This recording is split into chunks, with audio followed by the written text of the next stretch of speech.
How will climate and equity be built into America's economic recovery?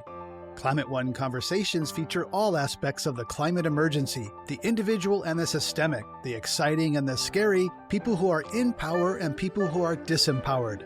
I'm Greg Dalton. The COVID-19 shutdown has hit women and minorities hardest, with Latina and Black women in low-paying jobs like housekeeping seeing the highest levels of unemployment. 70 to 90% of frontline workers are women relative to 50% of women in the workforce. So, the differentials are substantial and magnified in a pandemic. Dr. Julie Pullen is Director of Product with Jupiter Intelligence, a startup delivering neighborhood-scale projections of weather, water, and climate impacts. She's also an adjunct research scientist at Columbia University's Earth Institute and a fierce advocate for feminine leadership on climate. I still remember in the first 2 weeks of shelter in place, putting an out of office, response on my email saying I am now, in addition to my day job, I've been promoted to an elementary school teacher, a chef, a housekeeper, a yard duty, a therapist. Alicia Seiger is Managing Director of the Sustainable Finance Initiative at Stanford University and a lecturer at Stanford Law School. Her struggle to juggle professional and personal responsibilities during COVID highlights the need for a recovery that specifically supports women and members of Black, Indigenous, and communities of color. I am a citizen of the Secwepemc Nation from what is now British Columbia, Canada. I'm also a descendant of the Leewat Nation of Mount Currie, also in Canada. Julian Brave NoiseCat is Vice President of Policy and Strategy at the think tank Data for Progress and writes for many organizations, including Canada's National Observer. His experience learning his grandmother's native language, spoken by about only 200 people, has strongly informed his work on loss in the face of climate disruption. At its core, climate change is in part the loss of a climate, an atmosphere, and world that supported civilization and human society as we know it. And in that sense, does pose an existential threat to the world that we inherited from our ancestors and parents and prior generations. And we are now breaking from that, in the process of breaking from that. And for some people and communities, this is not the first existential threat that we have faced. And in particular, here in North America, if we're talking about instances of apocalyptic breaks from what came before, we have to acknowledge the genocide and theft of the majority of an entire continent from First Peoples here. And, I think that the trauma that causes, the loss of cultures and ways of life that go along with that are, still present in the community that I come from, the people that I come from, but that at the same time, and more hopefully, I think people are remarkably resilient and, try to create the continuities of culture and in this case language and love for community and each other that come along with those things in the face of those challenges, in the face of those existential and otherwise apocalyptic circumstances. And I think culturally and from like a humanities and philosophical perspective, I think that those stories and experiences can be sources of strength as we think about big challenging issues like climate change today. Julie Pullen, your climate concern went to a deeper personal level when you were a professor in the Philippines, witnessing the devastation that burning fossil fuels is bringing now to that nation. How did that impact you, and how did it change your career focus? Yeah, prior to that experience that you reference, I had been a professor of engineering at an engineering school, and my focus had been on how the realms of the ocean, the atmosphere, and the river systems are linked together, and simulating those linkages in order to be able to do a better job at predicting. I went to the Philippines in 2018 as a Fulbright visiting professor on sabbatical, and I was with the University of the Philippines and teaching tropical meteorology and saw firsthand the impacts of typhoons on my field site in the north of the main island of Luzon.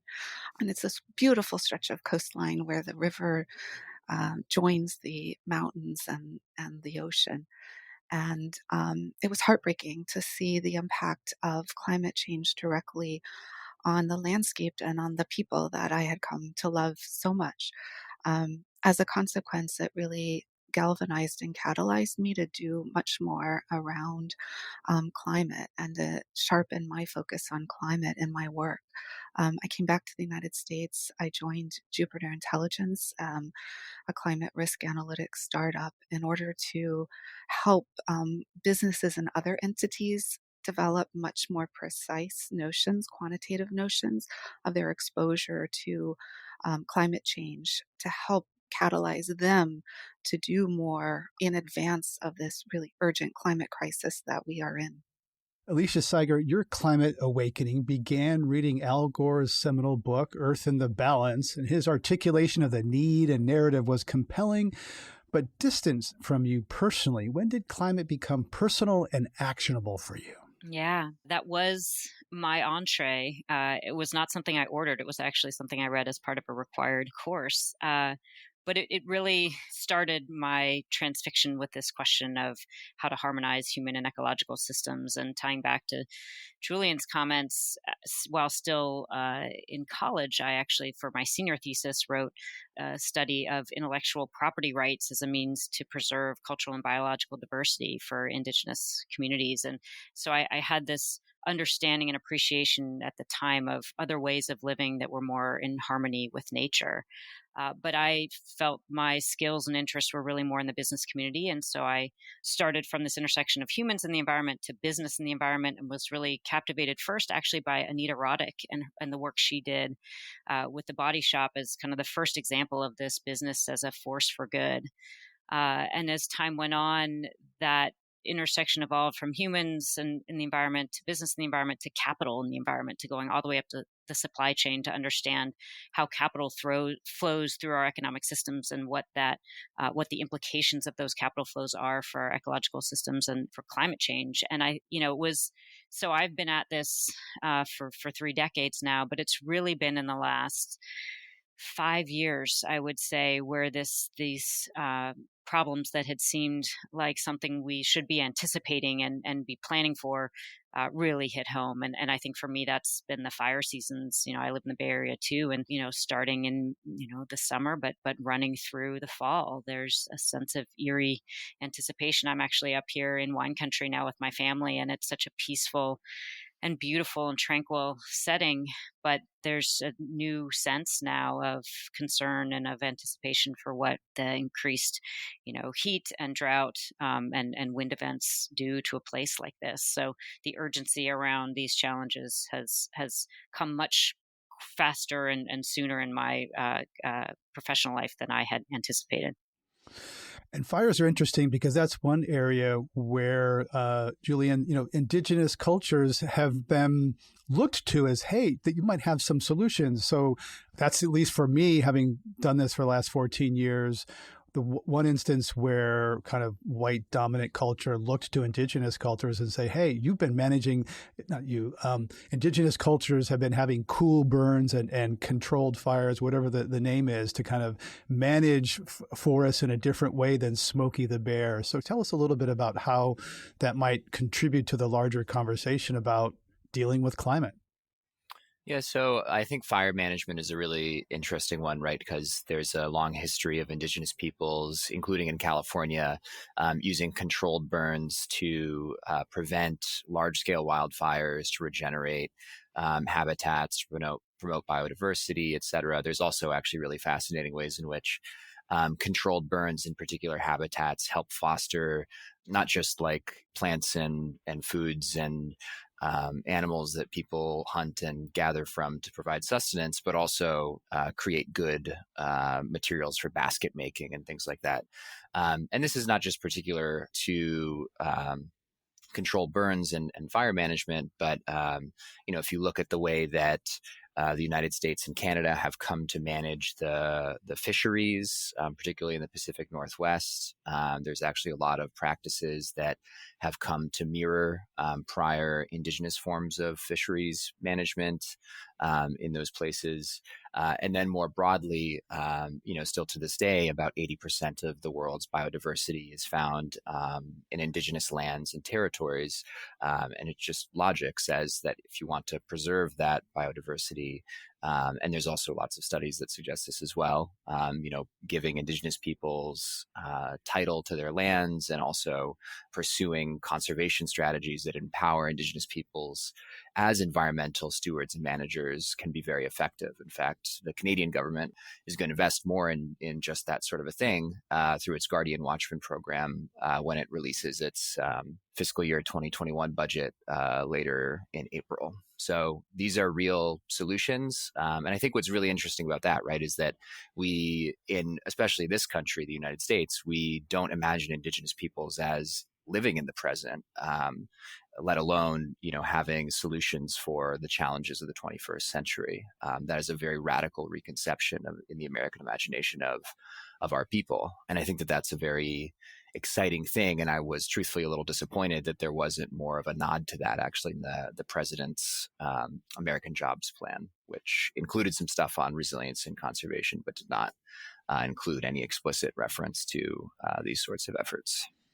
Though, I have been hearing him say, states, tribes, and territories in a way that I haven't heard that really, my ear picked up when I hear that phrase, states, tribes, and territories. That's a new phrasing we certainly haven't heard in the last few years. Alicia Seiger, you have always approached climate from the view of carbon math and not underlying issues of equity and justice. How has America's racial reckoning and COVID changed the way you think about climate?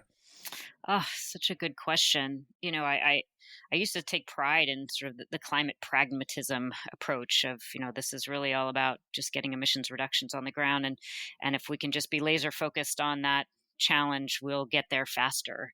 And I have gone through a personal journey that I think mimics the larger climate conversation, which is around a real appreciation and understanding at a much more fundamental level of the intersections between racial justice and climate change and what climate justice really means. And I have much more to learn and to understand. But we got to where we are now in climate through a history of, white supremacy, extraction, exploitation, and that requires remedy. And it requires a path forward that is built on new systems and with new representation, and that the solutions to climate expand far beyond, simple carbon math. They require really changing the facts on the ground to change people's lives and livelihoods, to build the momentum and the political will to, fundamentally change our economic systems. And I also have come to more deeply appreciate, although this has been a through line of my career, that climate at the end of the day is a leadership crisis, and in particular, a crisis of empathetic leadership. And so having more diverse voices at the table, having representation from women and people of color in leadership positions, making decisions, will lead to more equitable outcomes and new ways of thinking and doing that we haven't seen in the past, and we desperately need for the road ahead. I had at times, particularly in my early career in the carbon markets, where I would be focused very much on the emissions reductions, not on the ancillary benefits, thinking the big tent was making things, harder, have really come to appreciate that the big tent is the way forward, both in terms of, leadership and in terms of expanding the solution set. So that's been a personal journey, and I think a sector journey.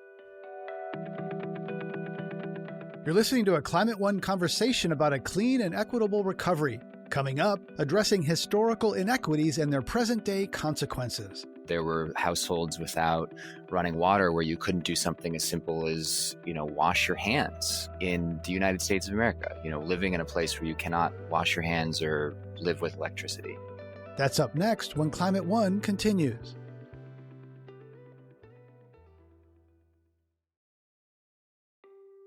This is Climate One. I'm Greg Dalton, and we're talking about investing in a clean and equitable recovery with Julian Brave NoiseCat, Vice President of Policy and Strategy at the think tank Data for Progress. Dr. Julie Pullen, Director of Product with Jupiter Intelligence, and Alicia Seiger, Managing Director of the Sustainable Finance Initiative at Stanford University. Between 2014 and 2019, the annual growth rate of women-owned firms was more than double that of all businesses, and revenues rose to about $2 trillion, according to a study by American Express. But the COVID shutdown hit women disproportionately, especially women of color, and laid bare the gender and racial dynamics in this country, as Alicia Seiger explains.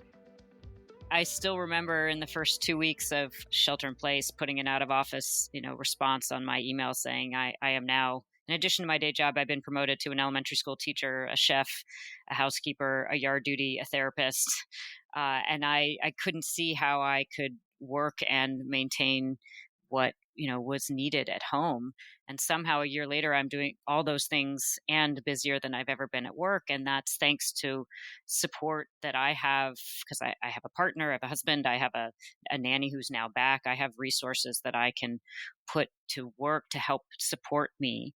I think most women and working families don't have that kind of support. And so the challenge and the juggling act that we always were doing as mothers and women in the workforce has just come into sharp refrain with the absence of the supporting structures that we've come to rely on. And so I think, you're seeing, and I've seen this in my colleagues, particularly in academia, where there's, there was a split in the road almost. And there were people who saw this opportunity as, oh my gosh, all I'm doing is sitting at home and working. I can do so much now. I don't have all these other distractions. And then other, women in particular who were now juggling so much more. So I think that's a challenge that always existed that COVID really laid bare and requires the kinds of rethinking of our systems that are akin to climate. I mean, in this case, it's thinking about caregiving as a valuable contributor and role in economic recovery and livelihoods. And I think we need to be focused on the support systems that women and mothers need to be able to balance their work and family. Julie Pullen, 1 year after COVID hit, the percentage of women in the workforce hit a 30-year low at about 56% of American women in the workforce. As someone who works on financially empowering women, what should be done to help women rebound from COVID in an economy that's grappling with climate? Yeah, and to echo Alicia's comments about the differential impacts on women, that childcare and family care piece, Bank of the West has a tribute on their page of Means and Matters that pulls out some numbers around that's 20 hours a week, more than their male counterparts doing family and childcare work, and 70 to 90% of frontline workers are women relative to 50% of women in the workforce. So, I mean, the differentials are substantial and magnified in a pandemic. And I think there's a lot of reason for optimism around all of the federal investment plans related to lifting up different sectors. And I think that retraining, really providing these sort of incentives for companies to hire more women and to think about how to broaden their hiring practices and incorporating retraining in them are some strategies that could work. On a personal level, as you cited, I think it's really important to be investing in women and people of color led and owned businesses. And I think that we're seeing a broader shift, particularly around ESG investing, and looking at the impact of governments on having women leaders at the table and the positive benefits to decision making overall.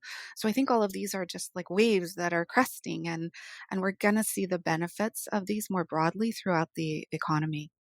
ESG being an environmental, social, and governance, the idea of having social considerations when investing as well as financial. Julian Brave, NoiseCat, the $1.9 trillion American Rescue Plan recently passed by Congress includes $5 billion for Indian health services, $750 million, and housing assistance for tribes and Native Hawaiians. How do you evaluate that package in terms of a just recovery, addressing some of the harms of the past that you mentioned at the outset?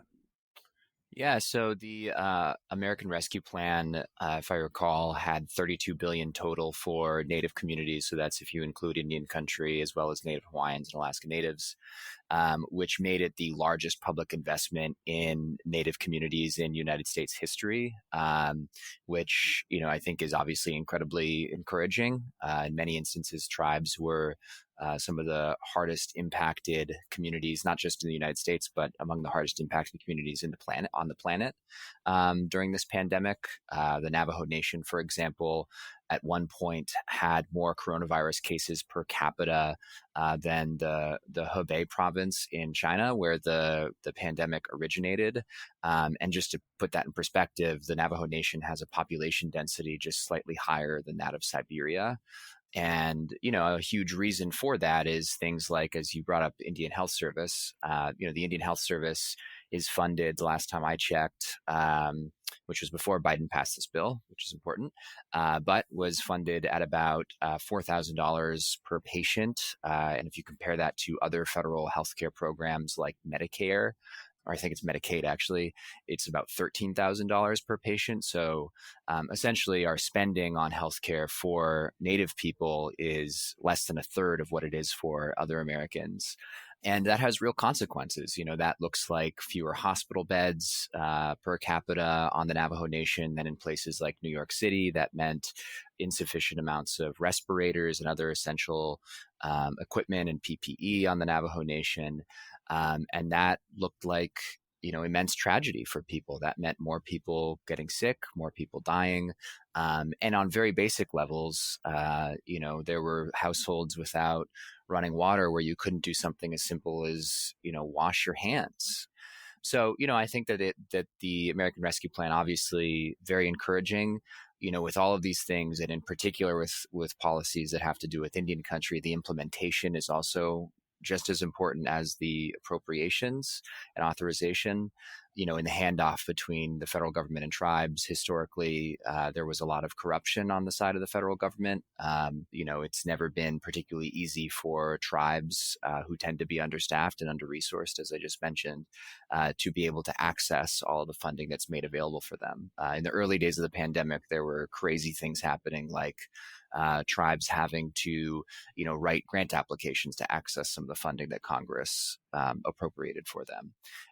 I'm hopeful that those problems are being ironed out and that Native people and communities will benefit from this massive investment. But I think we need to keep in mind that in Indian country, many people and communities are digging themselves out of a very, very deep hole that was, created quite purposefully through policy decisions made not just over, the last 4 years or the last year, but, over 220 years. We're talking about a clean and equitable recovery from COVID and thinking about a climate-smart economy with Julian Brave, NoiseCat, Vice President of Policy and Strategy at the think tank Data for Progress, Dr. Julie Pullen, Director of Product at Jupiter Intelligence, a startup delivering neighborhood-scale projections of weather, water, and climate impacts, and Alicia Seiger, Managing Director of Sustainable Finance Initiative at Stanford University. As we were recording this, President Biden's unveiling a $2 trillion plan to rebuild the country's aging roads and bridges. There's also another proposal recently. This is just a proposal, a bill from Senator Ed Markey and Representative Debbie Dingell of Michigan for a $10 trillion spending plan over the next decade focused on infrastructure and climate. Alicia Seiger, how do you think markets would react to a $10 trillion or even a $2 trillion climate and infrastructure plan? As the person kind of thinking about financial markets here, is that a welcome?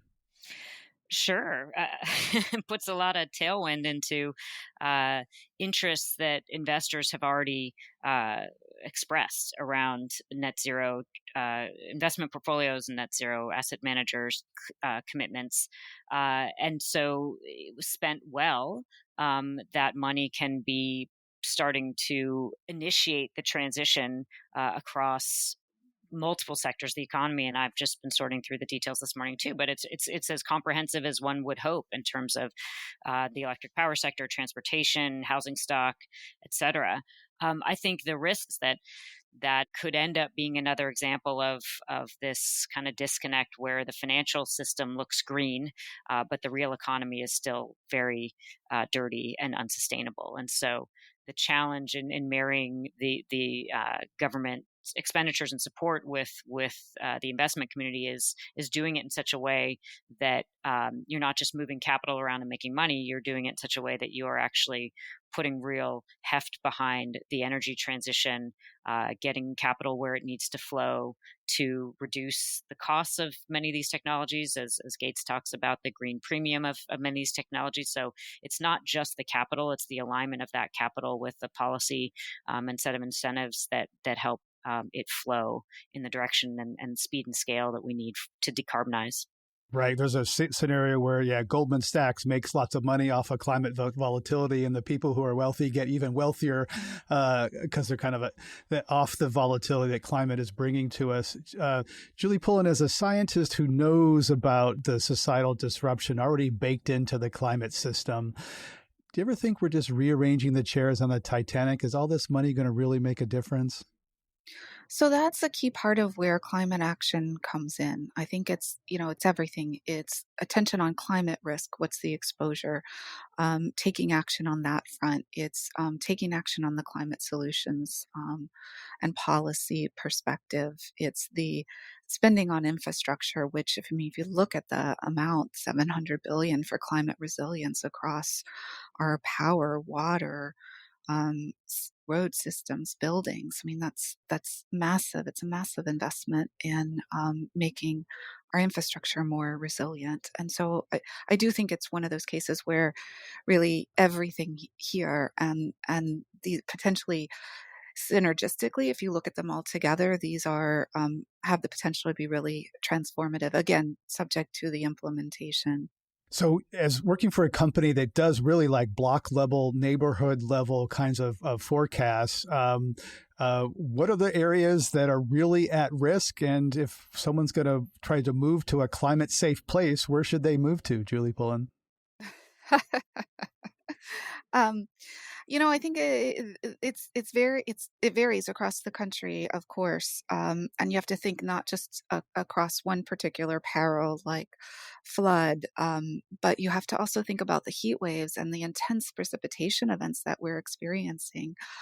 Places like Madison, Wisconsin, where my dad lives, they've seen unprecedented flooding, and that's nowhere near the coast. And so these experiences are going to be increasing in the future. And it's really the aggregate or the combination of all the perils, which is what we focus on in quantifying the range of different possible exposures. And of course, then there's a community level imprint on this too, because you have different parts of our New York, New Jersey region are proceeding at different paces in their investments in climate resilience. And, one of the things we do at the Waterfront Alliance is advocate for equalizing those investments and making sure they're directed at these underserved communities as well. And so, I think it is, again, the combination of, looking at the climate risk, but also building the climate resilience into the mix right where you live now and advocating for that. Right, because all the financial incentives will be to protect the highest property values, which are the wealthiest neighborhoods. We have a market fundamentalism in this country that was significantly created and promoted over the past 5 decades or so by conservative philanthropists who funded research at think tanks and elite universities. Consequently, a large group of Americans think markets are more effective than government in solving many big problems. Alicia Seiger, will markets solve climate change? No. And I've spent the last, several decades trying to make it be so. I think there are great market-based solutions to climate, and I've spent a lot of my career building them and pursuing them. And I think there's a tremendous market opportunity for wealth creation in this transition. And I think there's a lot that markets can do to align capital as people start to wake up to the realization and to the understanding that we are fundamentally altering our physical systems, and that there are risks embedded in our investment portfolios and in our decision making that are not part of our models. There will be and you're already seeing this, a tectonic shift in how capital is invested and how portfolios are managed. That said, to meet the timetables that are required that scientists have very clearly laid out for where we need to be in terms of our emissions trajectories and how essential it is to avoid some of the very scary negative feedback loops that we could unintentionally trip ourselves into. We need policy to align incentives to set the roadmaps to accelerate this transition. And so markets could get us there eventually, but the timetables and the science don't permit that kind of laissez-faire. We really do need the policy piece to be core and fundamental to get markets to move in the right direction, and then markets can be a magical tool.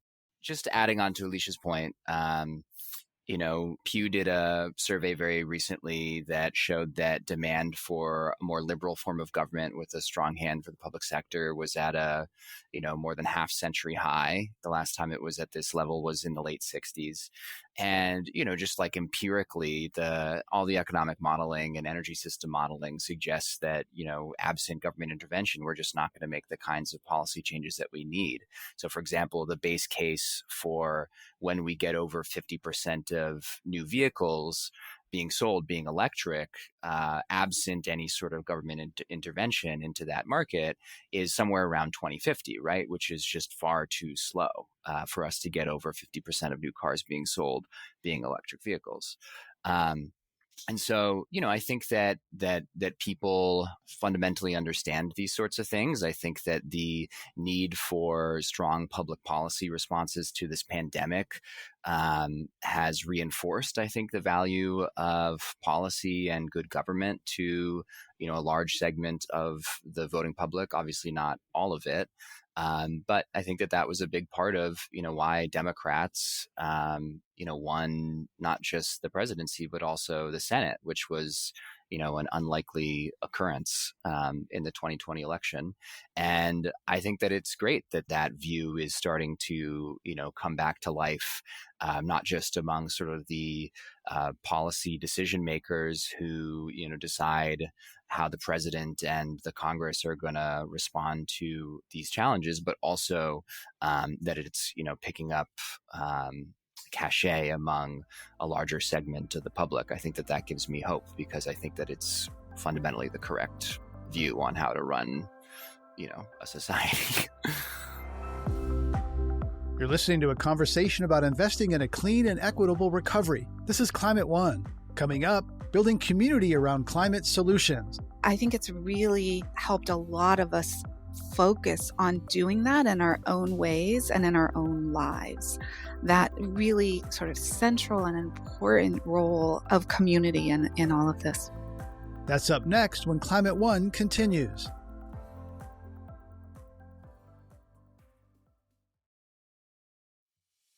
This is Climate One. I'm Greg Dalton. We're discussing an inclusive and just economic recovery from COVID, preparing for the clean energy economy and climate change, with Julian Brave NoiseCat, Vice President of Policy and Strategy at the think tank Data for Progress, Alicia Seiger, Managing Director of the Sustainable Finance Initiative at Stanford University, and Dr. Julie Pullen, Director of Product with Jupiter Intelligence.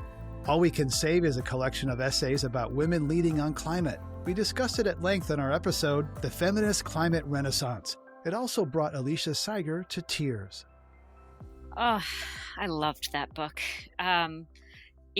Thinking about back to the Earth and the Balance, it captured my imagination and or more my sort of my mind. but All We Can Save just held my heart in a way that I just no climate book has ever done before. And I have collected an incredible tribe of women through my career. And I thought I knew a lot of most of the, climate women leaders. And that book, there were some that I knew in that book, but it just introduced me to a whole new collection of women climate leaders. And I felt so joyful and optimistic and encouraged in reading that book. And I listened to it, which I really loved. And I remember just being on a trail run and feeling so much emotion running through the trails, listening to these incredibly brilliant and powerful women voices. And I think I was really struck by why, or trying to think about why. And it's about making change instead of being in charge. It's not about the ego and taking credit. This idea of healing injustices rather than deepening them. We talked a little bit about the heart-centered versus head-centered. I think you have to have both in this field, but you have to have both. You can't just be thinking with your head, and really building community.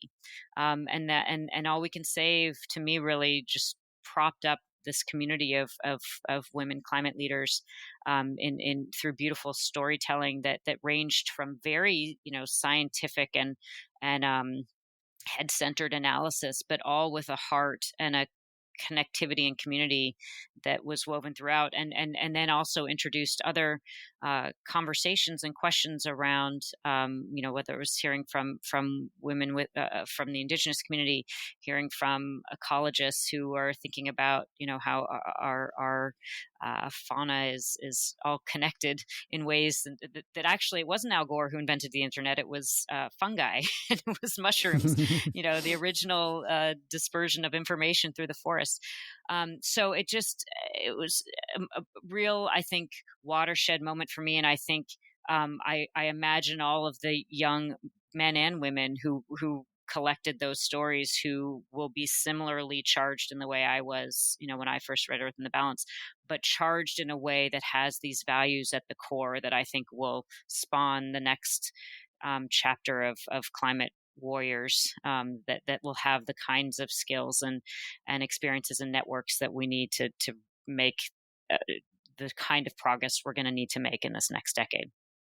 Julie Pullen? I am so thrilled you mentioned that book. It's actually on my bookshelf behind me. You can't see it, but really, what an incredible contribution to the climate community. Ayanna Johnson, who's one of the editors, is a friend of mine, fellow oceanographer, and she's a ocean policy superstar.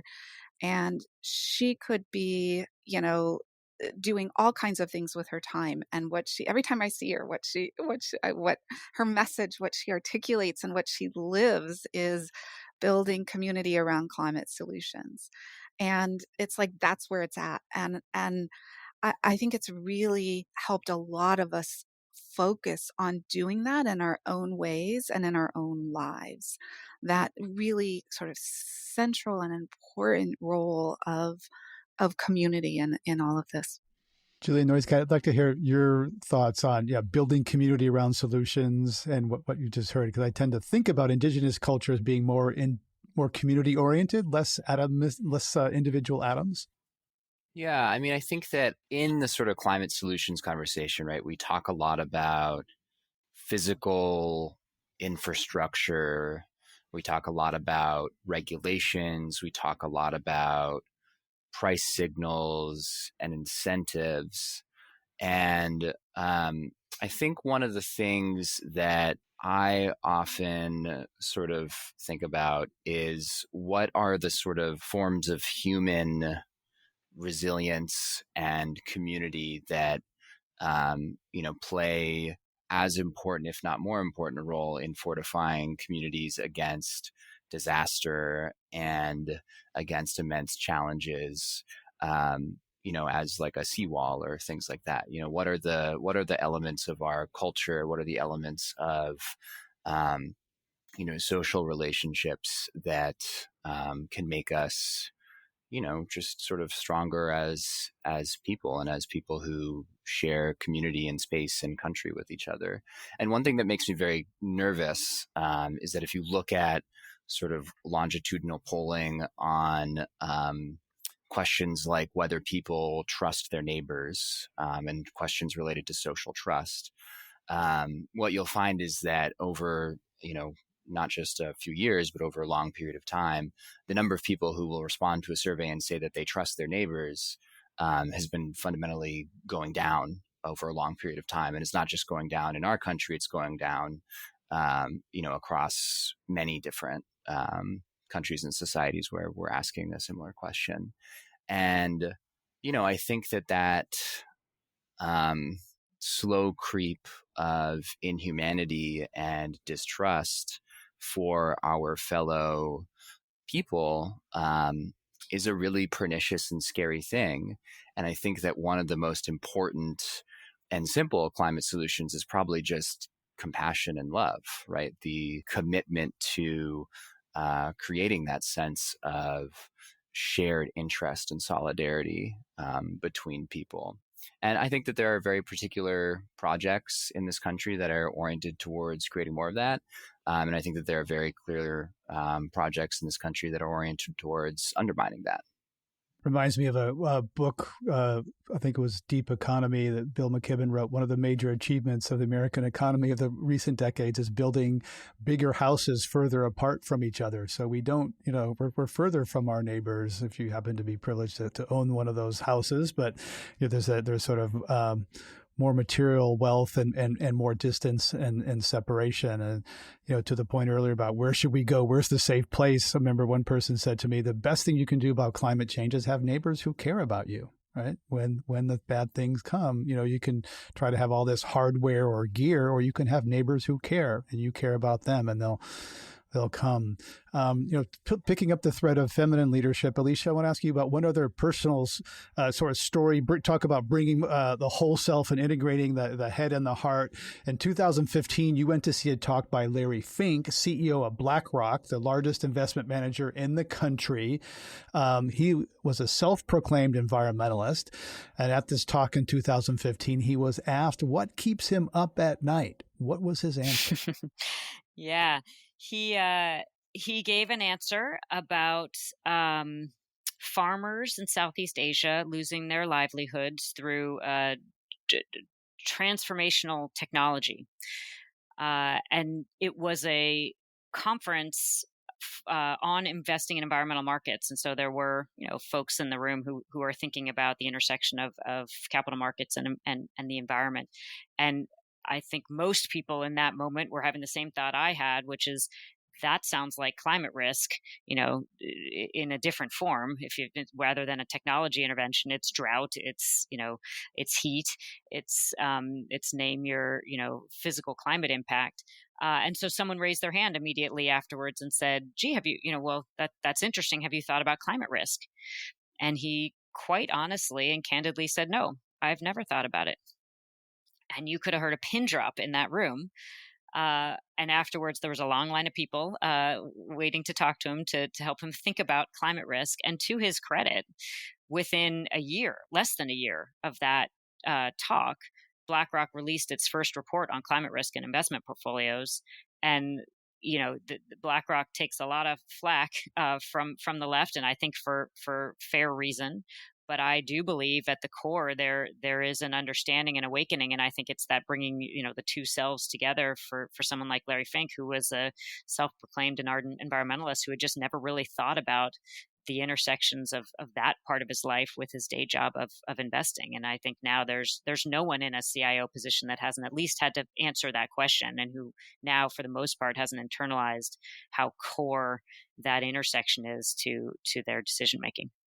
Yeah, that compartmentalization, speaks so much about how we can compartmentalize things, and people doing their day jobs and then they're kind of weekend environmentalists. Julian Brave, NoiseCat, you've written about how Native Americans are portrayed in Hollywood and how that affects the ability of people to tell their own story. Connect that to the story of Deb Haaland, the first Native American to be U.S. Secretary of the Interior, a major milestone. How do you see the way she's been portrayed as an Indigenous woman making a historic breakthrough? Yeah, she's not just the first Indigenous Secretary of Interior. She's also the first Native American Cabinet Secretary. So is a very historic leader, and her presence and the representation of Native people at the highest levels of government in this country, I think, has been a very moving and welcome development during this new Biden administration. And I'm very heartened that Biden, his team, his administration, and the Democratic Party saw the value in elevating someone who was a first-term member of Congress to the head of an agency that oversees a fifth of the nation's lands, a large amount of its natural resources, as well as its nation-to-nation relationship with tribes.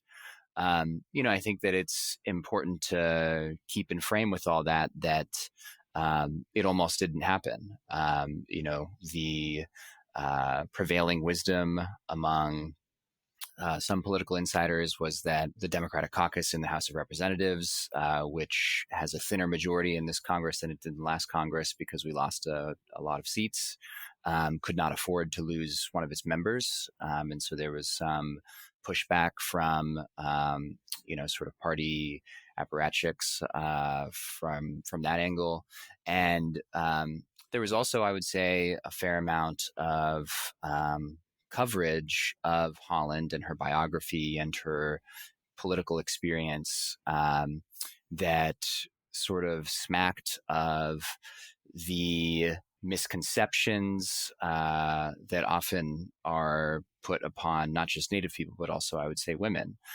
So there were anonymous quotes that were published twice in the New York Times characterizing her as lacking policy expertise, which she actually saw 4 of her bills signed into law in the 116th Congress, which, doesn't sound like someone who lacks an executive skill set or policy knowledge to me. More laws than Bernie Sanders has got through Congress. Yeah. She's a very effective policymaker. And, she led the New Mexico Democratic Party in 2016. And New Mexico was actually a bright spot for Democrats in what was otherwise a very challenging cycle in 16.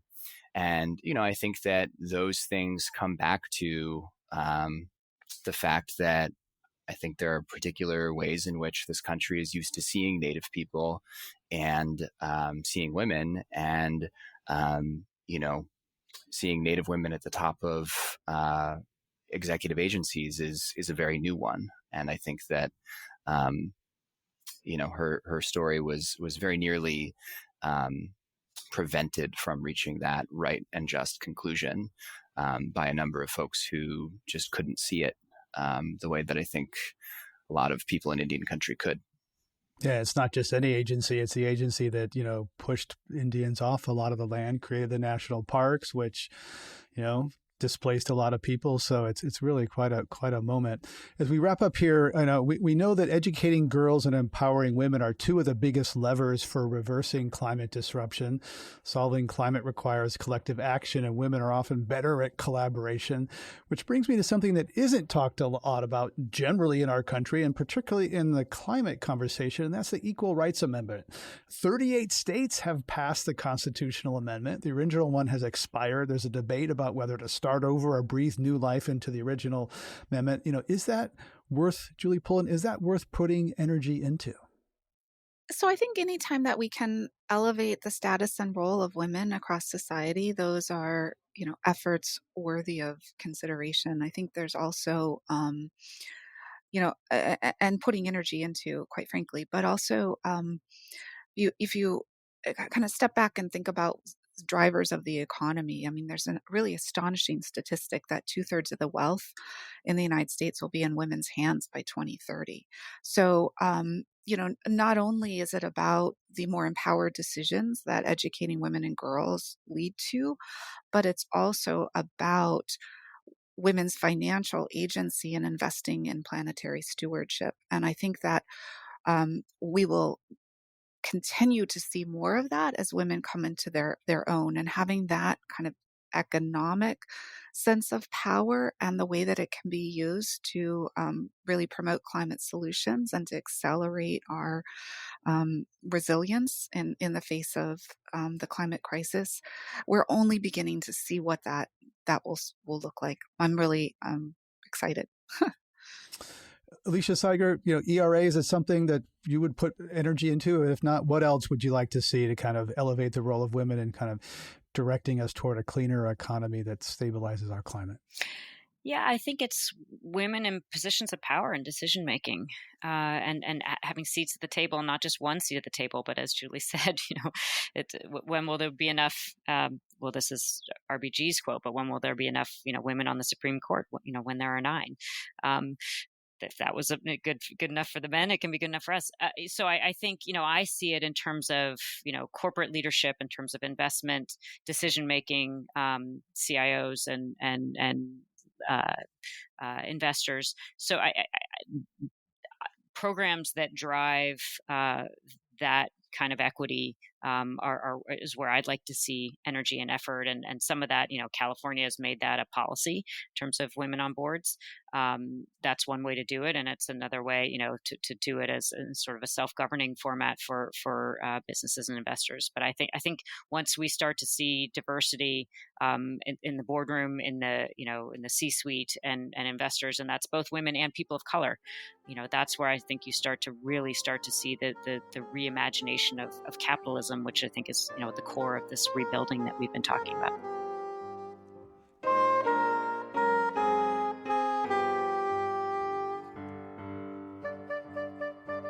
We've been talking about a clean and equitable recovery with Alicia Seiger, Managing Director of the Sustainable Finance Initiative at Stanford University, Dr. Julie Pullen, a Director of Product with Jupiter Intelligence, a startup delivering neighborhood-scale projections of weather, water, and climate impacts, and Julian Brave NoiseCat, Vice President of Policy and Strategy at the think tank Data for Progress. To hear more Climate One conversations, subscribe to our podcast on Apple, Spotify, or wherever you get your pods. Please help us get more people talking about climate by giving us a rating or review. It really does help advance the climate conversation. Sarah Catherine Coxon and Brad Marshland are our senior producers, and our producers are Ariana Brocious and Tyler Reed. Steve Fox is Director of Advancement. Devin Strolovich edited the program. Our audio team is Mark Kirshner, Arnav Gupta, and Andrew Stelzer. Dr. Gloria Duffy is CEO of the Commonwealth Club of California, the nonprofit and nonpartisan forum where our program originates. I'm Greg Dalton.